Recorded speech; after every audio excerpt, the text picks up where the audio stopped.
지난 9월 달에는 우리 이 교회가 중생에 대한 설교들을 많이 들으셨죠? 중생이란 말은 이제 옛날 어른들은 신생이라고 그랬어요. 새로 태어난다. 이래서 새로 태어난다고 해서 중생이라고 이제 하고, 중생이란 말은 이제 니고데모가 예수님을 찾아와서 사람이 거듭나야 된다. 그러니까 어머니 뱃속에 들어갔다 또 나와야 돼요. 뭐 이런 참 니고데모라고 하는 상당한 지식인이고 지도층에 있던 사람도 그렇게 우스꽝스러운 질문을 했죠.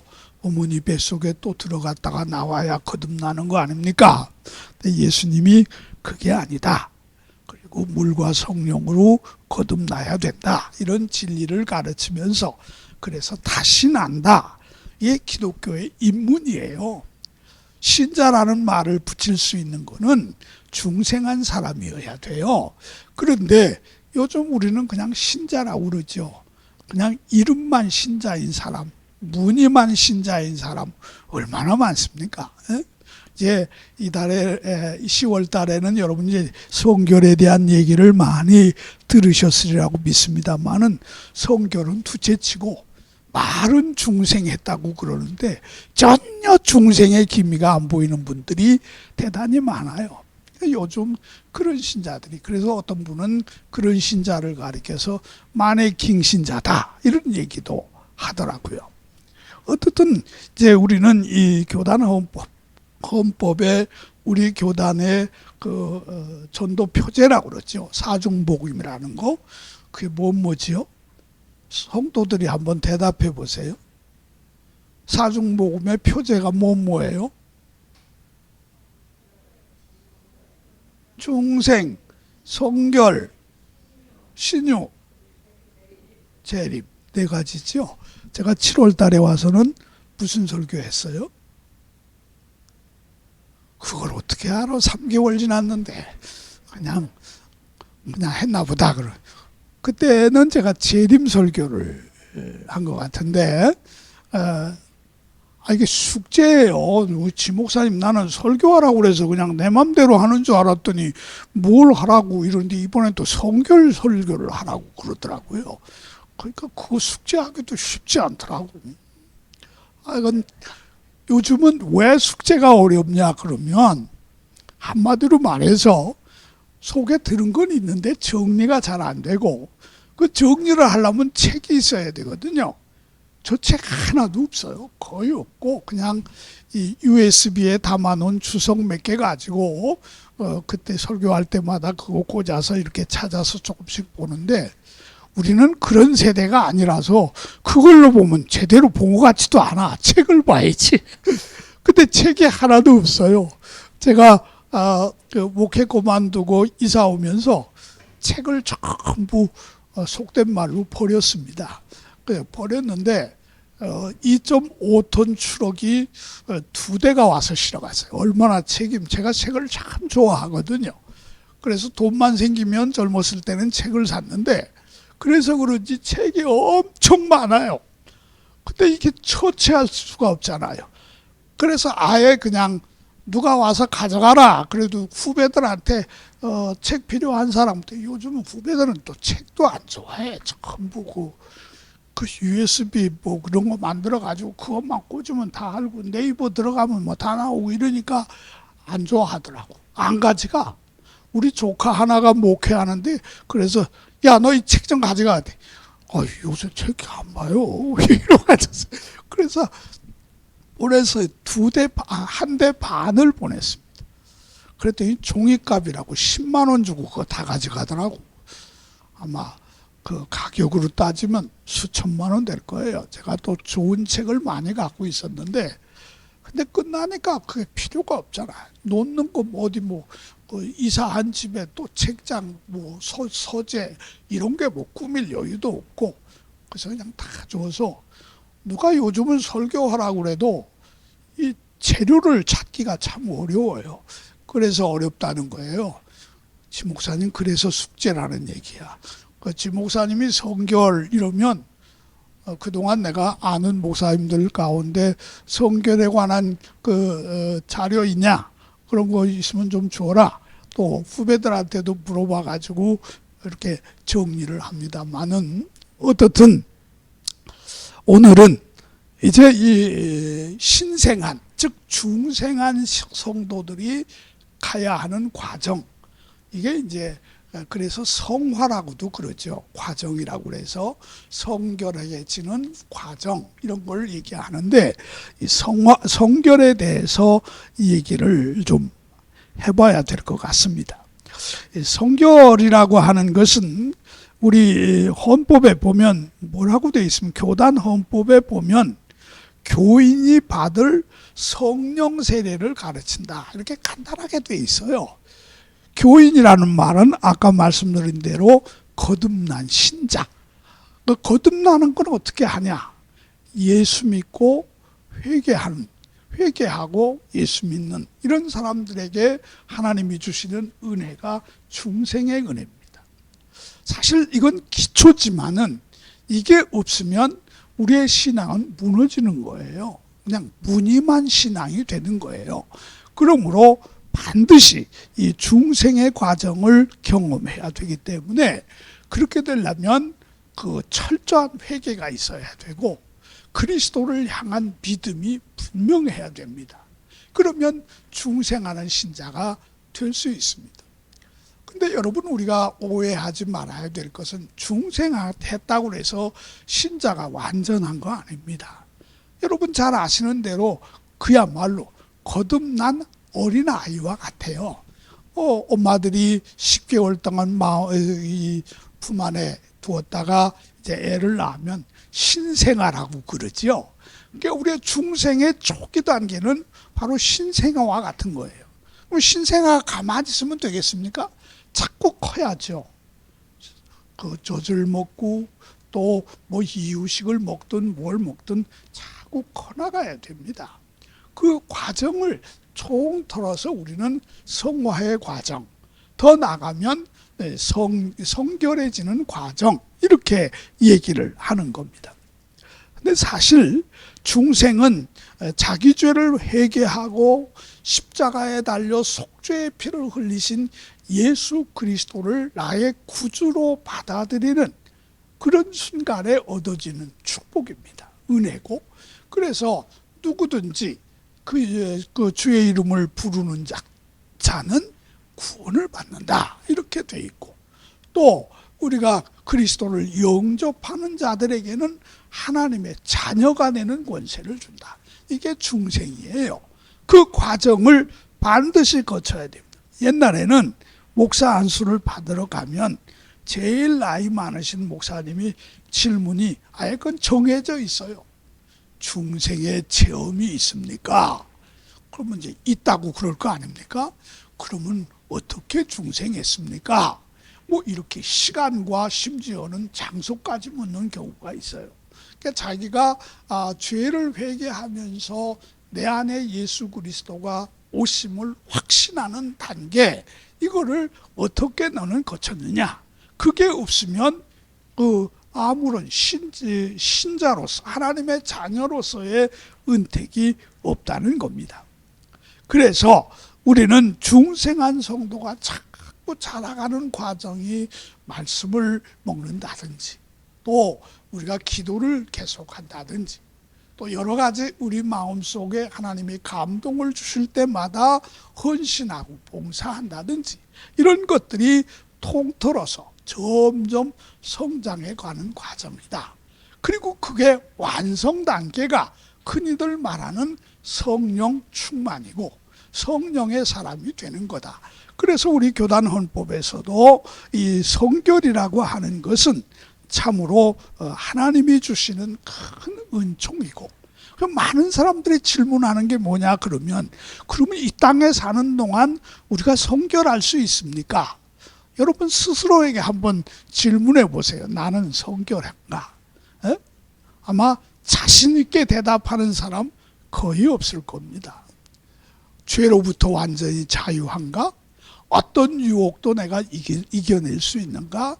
이런 것들을 생각하면 우리가 완전하게 성결하다, 이렇게 얘기하기는 어려우리라고 봅니다. 다만 그 그것을 위해서 열심히 노력해가는 성화의 과정을 우리가 가져야 된다.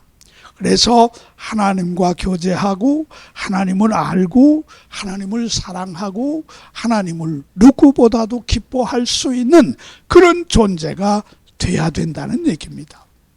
이것이 바로 우리의 영이 할 일이고 우리의 육신적인 면에서 보면 인간의 마음이다 이렇게 말할 수 있죠. 여러분, 사람의 마음처럼 추악한 게 없으리라고 봐요. 정말 깨끗한 도화지 같은 마음을 가진 사람이 얼마나 있을까? 세상 사람들이 착한 사람 보러 저 사람은 법 없이도 살 거야 이렇게 얘기를 하죠. 법 없이 사는 거하고 우리 마음이 깨끗한 거하고는 또 다르다는 얘기입니다.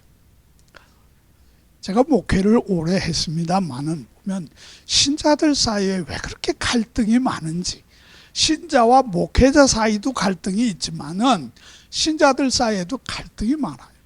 뭐 쉽게 말해서 구역 하나 편성할래도 그냥 그때쯤 되면 목사님, 나는 누구 구역엔 절대 넣지 말라고, 나는 누구하고 뭐 하는 데는 절대 안 간다. 그래서 오늘 본문 말씀에도 모든 사람과 더불어 화평해라, 이게 이제 우리가 성결에 가는 과정이거든요. 근데 그렇지 않잖아요. 여러분 마음속에 미운 사람 없어요? 있어요. 아무리 뭐 겉으로 표현을 안 해서 그렇지 미운 사람이 얼마나 많은데, 뭐 우리나라 사람들 뭐 주는 것도 없이 밉다고 그러는데 저 사람은 주는 것도 없는데 미워, 보기도 싫어. 그런 사람들 어떻게 하냐, 예배 시간에도요 그 사람이 이쪽에 앉으면 그쪽에 앉으려다 저쪽으로 가요. 그런 정도로 갈등들을 갖고 있는 분들이 대단히 많습니다. 우리가 이런 점에서 보면 성결에 가는 과정에 있어서 우리의 정신적인 영역, 이것이 좀 변해야 돼요. 모든 사람과 더불어 화평해야 되고, 그러기 위해서는 모든 사람을 향해서 너그러워야 돼요. 빌립보서 4장에 봐도 너희는 관용해라 이런 말이 있죠. 다른 사람에게 관용하지 않으면 우리가 결단코 그 성결의 과정에 이기기가 어렵다는 얘기입니다. 우리는 그런 점에서 스스로를 늘 절제하고 자제하고 이런 정신적인 영역이 변해야 된다는 얘기입니다. 그래야 우리는 성결의 길로 들어갈 수가 있다는 얘기지요. 그 다음에 이런 경우들을 우리가 많이 보면서 이 정신적인 영역에, 여러분 기도 응답도 마찬가지예요. 빌립보 4장 6절에 뭐라고 되어 있습니까? 모든 일에 염려하지 말고 오직 감사함으로 기도와 간구를 드려라. 그리하면 너희 지각에 뛰어난 하나님께서 너희에게 평강을 주실 것이다. 이렇게 되어 있습니다.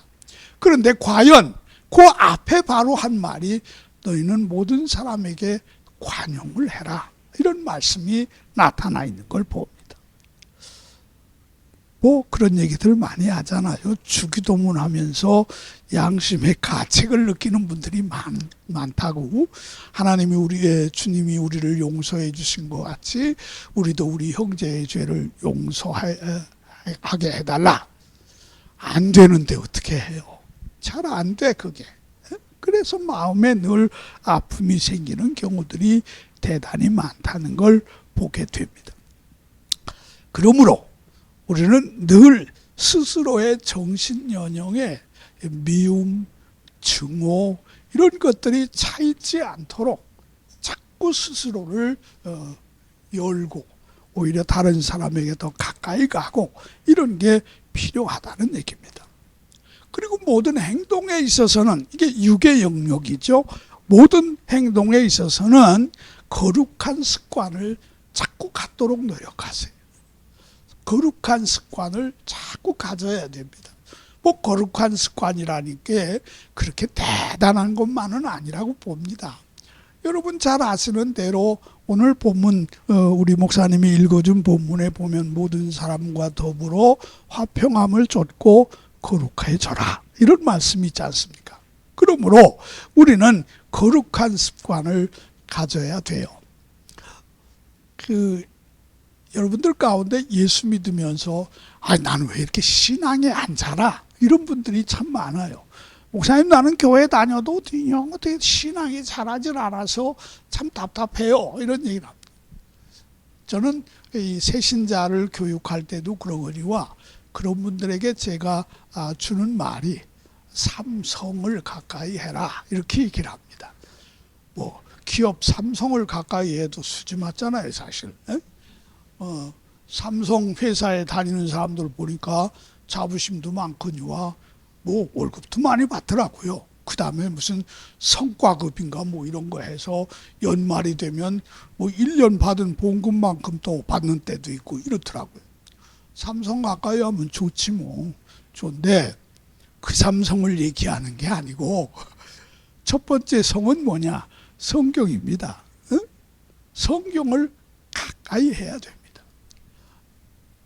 예전에는 책이 많지 않던 시대에는 사람들이 보통 책상 앞에다 뭘 하나씩 붙이죠. 그걸 뭐라고 그래요? 좌우명이라고 그럽니다. 나는 이 좌우명대로 살아야 되겠다 이런 얘기를 많이 하는데 성도는 좌우명이 따로 필요 없어요. 성경만 있으면 돼요. 여러분 성경을 얼마나 읽으십니까? 또 얼마나 암송하셨습니까? 이런 걸 우리가 한번 생각해 보면 성경 잊어버리고 사는 때가 참 많죠. 옛날 부흥사들이 자주 하시는 말씀이 신자들 집에 신방 가면 어떤 신자들은 성경을 톡톡 털어가면서 갖고 나온다고 먼지가 쌓여가지고 그럴 정도로 성경을 가까이 하지 못하면 우리 거룩한 습관을 가질 수가 없어요. 아무리 바빠도 성경을 좀 읽으셔야 됩니다. 저도 그걸 상당히 늦게야 깨달아서 목회 그만두고 나니까 시간도 많고 해서 1년에 성경을 3번이나 읽었습니다. 그러니까 또 새로운 게 많이 나오고 새로운 감동이 오고 하는데 써먹을 때가 별로 없더라고. 설교가 많지 않으니까. 그런데 어떻든 성경을 가까이 하셔야 됩니다.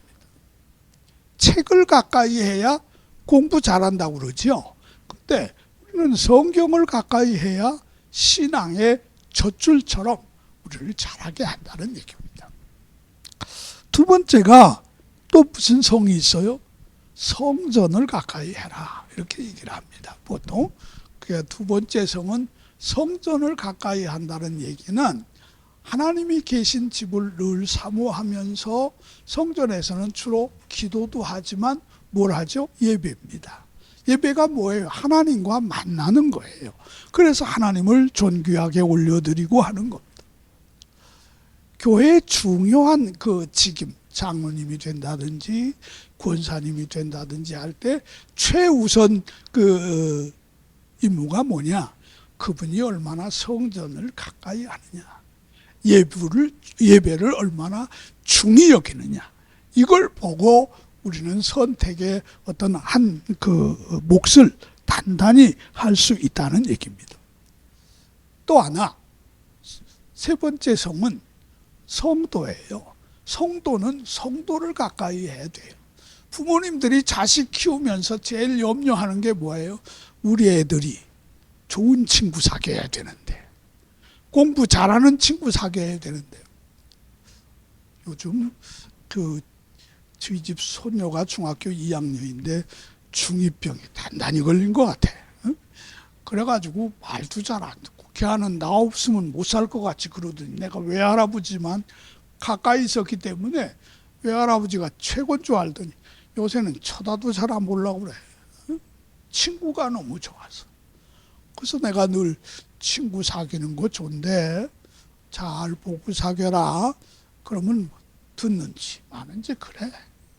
근데 어떻든 부모들의 걱정은 좋은 친구를 사귀라는 거 아닙니까? 우리 성도들이 잘 자라려면 좋은 성도들과의 이 교제가 잘 잘 돼야 합니다. 이게 없으면 우리는 성결하고는 거리가 멀어져요. 한 걸음 더 나가면 그 성자에 저는 가끔 성직자들하고 가까이 해라. 하여간 신앙생활하고 교회 생활하면서 성직자, 어쩌면 그냥 쉽게 말해서 담임 목사나 부교육자들과 틀어지면요, 은혜가 되겠습니까? 안 되잖아요. 목사가 설교하면 잘하고 있네, 당신이나 잘해, 이런 식으로 들을 수밖에 없다는 얘기입니다. 그렇기 때문에 성도와 가까이 하는 것, 성직자를 가까이 해야 우리는 신앙도 잘하고 우리의 인격도 잘하고 그러한 거룩한 습관들이 우리를 성결해지게 만든다, 이렇게 얘기할 수 있습니다. 그러므로 그러면 성결이라는 것을 우리가 한번 얘기해 보면 아까 얘기한 대로 죄와 분리돼서 오직 하나님의 은혜 안에 사는 겁니다. 근데 이게 말로는 쉬운데 실제는 얼마나 어렵습니까? 그래서 우리는 성령을 구하는 것이고, 성령 충만에 이르게 될 때 그 사람이 곧 성결의 은혜를 체험하는 겁니다. 예수님께서 너희는 예루살렘을 떠나지 말고 오직 이곳에 있으면 때가 되면 반드시 너희에게 성령이 임하게 될 것이다, 이렇게 얘기를 했습니다. 사도행전 1장에서 그렇게 말씀하시고 승천하셨는데, 그 다음 2장 1절부터 보면 오순절 날이 이름에 성령이 각 사람에게 임하여졌다. 여기서부터 싹 달라지지 않습니까? 우리는 그래서 사도행전도 성령복음이라고 그래요, 보통. 그만큼 성령 받은 이들의 사역이 거기에 잘 나타나 있는 걸 봅니다. 성결은 하나님의 명령입니다. 그냥 해도 좋고 안 해도 좋고가 아닙니다. 여러분 쉽게 아까도 얘기했지만 여러분이 자녀를 기른다.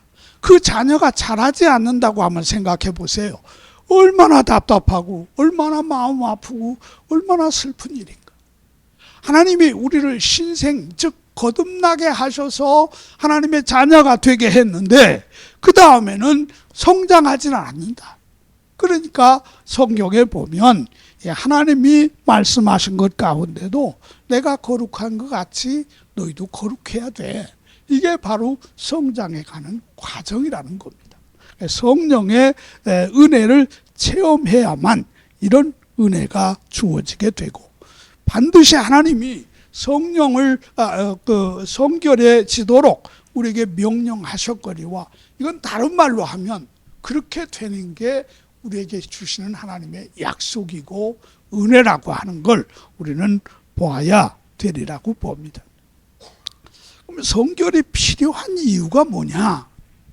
이 세상에서 올바르고 살고 그래야 하나님 나라 갈 거 아닙니까? 마음이 청결한 자가 하나님 보게 되는 거고, 또 우리가 그렇지 못하고 자기 중심적인 삶을 살면서 정과 욕을 절제하지 못하게 되면 우리는 유혹을 이겨낼 수도 없다는 얘기입니다. 그런 점에서 우리는 성결이 필요한 이유는 우리가 단순히 이 땅에서 무슨 그 성령 세례를 받았다, 이것만 가지고 되는 게 아니라는 얘기입니다. 그리고 사람들이 참 많이 오해를 해요. 성령 충만하다, 성령 세례 받았다, 그게 그냥 자기를 완전히 변화시킨 것 같지만은, 그래서 또 어떤 이들은 심지어 성령 충만, 성령 세례 이런 것들이 마치 은사로 착각하는 경우도 많습니다. 방언을 한다든지 입신을 한다든지 뭐 병 고치는 은사가 있으면 저 사람은 성령 충만한 사람이, 절대 그거하고 동일한 거 아닙니다. 그건 다른 겁니다. 그렇기 때문에 우리는 마음을 깨끗이 하고 온전케 할 때 하나님이 우리를 성결한 은혜에 임하도록 한다, 이렇게 얘기를 하지요. 그 다음에 우리가 성결의 은혜를 받았다고 해서 유혹이 없는 거 아니고 죄 안 짓는 거 아닙니다. 그러니까 그거를 유혹을 이겨내고 죄를 이겨내기 위해서 부단히 노력하는 그런 은혜가 필요하다, 이렇게 얘기할 수 있습니다.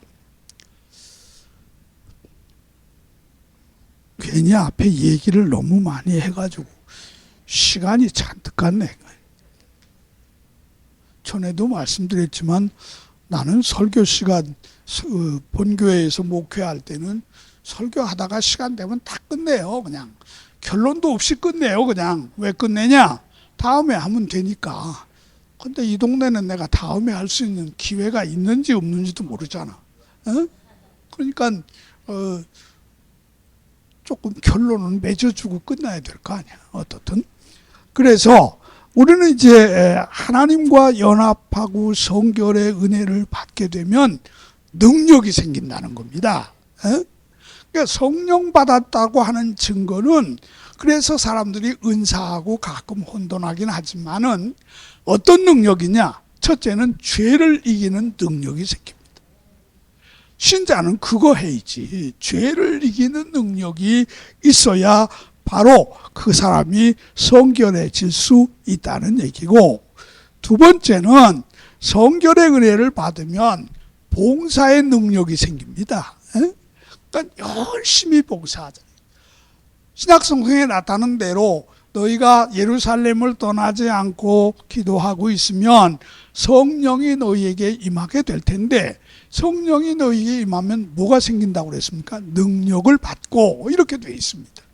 그러니까 능력 받은 자들이 나가서 전도도 하고 봉사도 하고 헌신도 하고 이렇게 되는 겁니다.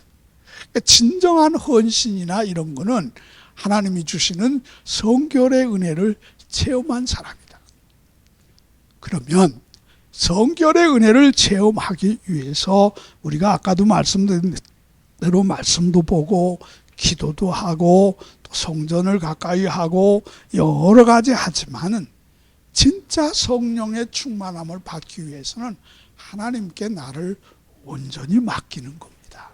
이게 진짜 성령 세례지. 성령을 내가 어떤 내 삶의 도구처럼 생각하면 그는 실패자가 됩니다. 우리 집 둘째 딸이 우리 저 지목사님하고 같은 고등학교 나왔대요.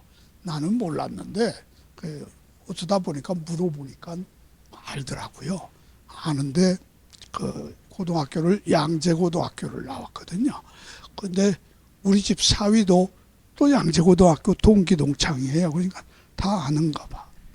여러분, 지목사님 학생 시절 별명이 뭔지 알아요? 낙타래. 왜 키 크고 막 이러니까 아마 그렇게 붙여졌는지 우리 사위가 그러더라고. 그 낙타라고 그랬다고. 그래서 그런가 보다 그러고 있는데, 어제는 내가 어제 우리 혹시 지목사님 오시면 우리 사위 또 뭐 우리 딸 다 동문이잖아. 그래서 동문대회 시켜주려고 그랬더니 이 아들은 다 제주도 가서 앉아서 지금 한 달 살이 하러 갔어요. 한 달 살다 온대. 근데 신랑만 한 달 살이 하고 또 우리 딸내미는 직장에 있으니까 주말에만 가고, 애들은 한 주간씩 학교에다가 뭐 가정학습, 체험학습 뭐 이런 거 해갖고 결석해 내놓고 그러고 갔어요.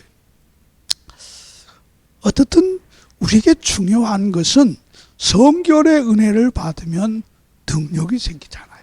근데 그 능력을 얻기 위해서는 우리는 절대로 내가 뭘 얻어야 되겠다 이게 아니라 하나님께 맡겨드려야 됩니다.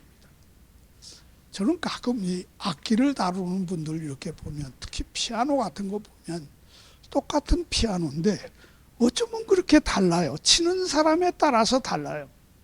그러니까 치는 사람이 누구냐? 내가 되면 안 되고 우리 그리스도인들은 성령이 하시도록 해야 됩니다. 그러면 성결의 은혜를 체험해 볼 수가 있다는 얘기지요. 제가 어렸을 때가 아니고 우리 둘째 딸내미가 어렸을 때, 이게 이제 살던 데가 어디냐면 저희가 동부 이천동 살았거든요. 그 동부 이천동은 그때만 해도 서울에서 가장 앞서가는 동네 중에 하나거든. 그래서 이제 거기 가서 한 3년 살았는데, 그럼 저녁 때 내가 교회에서 이렇게 퇴근하고 들어가면, 그때는 부목사 할 때니까 들어가면 우리 그 딸내미가 6살인가 이 정도밖에 안 됐는데 아빠 오늘은 저녁 산책 안 가요? 이래요. 저녁 산책이 뭐냐 그러면 밖에 나가서 이 동부이천동 한쪽에 쫙 있는 상가에 별의별 거 다 있잖아요. 그거 보고 싶어서 그러는 거예요. 그럼 뭐 인형도 있고 이쁜 옷도 있고 뭐 각종 조각품도 있고 그러니까 그거 보러 가는 거거든요. 나는 피곤해 죽겠는데 가자고 그러면 또 애비가 돼갖고 애가 가자는데 안 갈 수도 없고 그럼 가요. 그러면 이제 집에서 아파트에서 나와가지고 손잡고 이렇게 가거든요. 제가 그때 참 큰 걸 깨달았는데 우리 아이들이 이제 밖에 나가면 자연히 부모 입장에서는 손을 잡고 가려고 그러잖아요. 이놈이 딴 데 어떻게 될까봐. 근데 애들은 할 수만 있으면 손을 뿌리치려고 그래요. 왜? 지가 보고 싶은 거 빨리 가서 봐야 되겠는데 아빠가 붙잡고 있으면 못 가잖아요. 맨날 나가면서 야, 너 아빠가 꼭 잡을 테니까 아빠 따라서 가. 그러면 나올 때는 돼. 그런데 나오면 싹 달라져요. 그래가지고 나와가지고는 이제 그때부터는 아빠 손을 잡는 게 아니고 아빠 손에 잡히는 게 아니고 지가 아빠 손을 잡아요. 우리 예수 믿는 사람들이 꼭 그런 것 같아. 그래가지고 지가 뭐 보고만 싶으면 그냥 손 놓고 막 하거든요. 그렇잖아요. 지 맘대로 갈 수 있죠. 그러다가 또 보고 조금 더 와서 다시 손 잡기도 하고 또 지가 뭐 먹고 싶은 거 있으면 그때는 와서 아양 좀 떨고 저거 사달라고 그러고 이렇게 하는데 한 번은 나가다가 오늘은 아빠 손 꼭 잡고 가야 돼. 그럼 네 그러고 가는데 나가면 살짝 손을 빼가지고 아빠 새끼손가락 하나만 딱 잡고 가요. 가다가 이제 자기 마음대로 뛰어가는데 한 번은 그렇게 가다가 넘어졌어. 지가 딱 놓고 가다가 넘어져가지고 이 정강이가 깨졌어요. 조금 이렇게 슬쳤죠. 크게 다치진 않았지만은. 그리고 이제 애기니까 울고 그러지요. 그래서 내가 그때 그 6살짜리한테 설교했다니까. 엄마 봐. 그러니까 이렇게 아빠 손에 붙잡히면 너는 안전해. 그리고 아빠가 너 보고 싶다고 그러면 글로 데려가 주고 먹고 싶다고 그러면 그 사는 거 데려가면 되잖아. 그러니까 아빠 손에 잡히는 거를 싫어하지 말어. 그러고서 이제 설교를 했다니까. 그러니까 우리 하나님께서 똑같을 것 같아. 우리 신앙생활이 꼭 그런 모습 아닐까 싶어요. 그냥 내가 좋고 내가 필요하면 마음대로 다니고 주님은 어디로 갔는지 비지도 않고 손도 다 놔버리고 이렇게 되는. 성도 여러분, 우리 정말 성결의 은혜처럼 좋은 은혜가 없습니다. 우리 교단이 그래서 최고 지침이 뭡니까? 성결한 삶을 살자. 그거거든요. 그 속에 다 들어있거든요. 모쪼록 더 길게 하면 미워할 것 같아서 여러분도 이 성결의 은혜를 체험함으로 은혜도 받고 능력도 받고 그래서 하나님이 주시는 모든 축복을 누리다가 하나님 나라에 가서 주의 얼굴을 당당히 볼 수 있는 여러분 되시기를 주의 이름으로 축원합니다. 기도하겠습니다.